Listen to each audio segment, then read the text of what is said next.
Chaque individu peut avoir une volonté particulière différente de la volonté générale, mais dans le cadre du contrat, la volonté particulière peut être contrainte de se soumettre à la volonté générale. La volonté générale n'équivaut pas à la volonté de tous les individus, car ce n'est pas la somme de tous les intérêts particuliers. La volonté générale ne peut en effet être une somme des volontés individuelles dans la mesure où leur but est opposé, la première étant inspirée par le bien commun. La souveraineté est la volonté générale. Ce souverain s'incarne dans le corps politique. La souveraineté, selon Rousseau, est inaliénable et indivisible. En ce sens, une république qui divise sa souveraineté n'est plus une république et ne peut plus représenter l'intérêt public.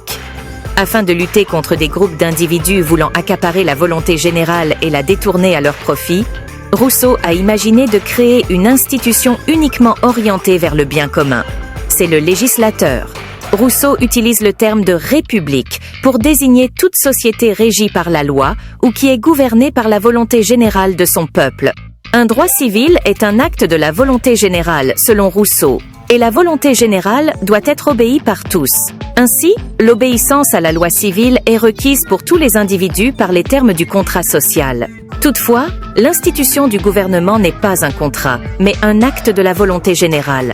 En conséquence du contrat social, les lois civiles sont décidées par un vote majoritaire des magistrats qui sont élus pour représenter le peuple. La minorité qui s'oppose à la volonté de la majorité doit accepter tous les actes de la volonté générale, et il ne peut pas refuser de se soumettre à la volonté générale, sans violer les termes du contrat. Le contrat social implique un abandon total et inconditionnel par chaque individu de ses propres droits naturels afin d'obtenir les droits associés à la citoyenneté. Il n'est pas nécessaire pour le pouvoir souverain de garantir la liberté civile et les droits juridiques de ses sujets, parce que ses intérêts sont identiques à ceux du peuple. Si quelqu'un refuse de se conformer à la volonté générale, le citoyen peut alors être forcé à se conformer par le corps politique.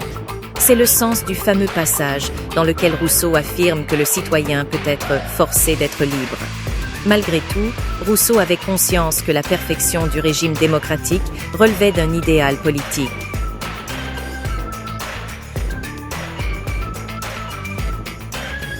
Si le contenu vous a plu, abonnez-vous pour soutenir la chaîne.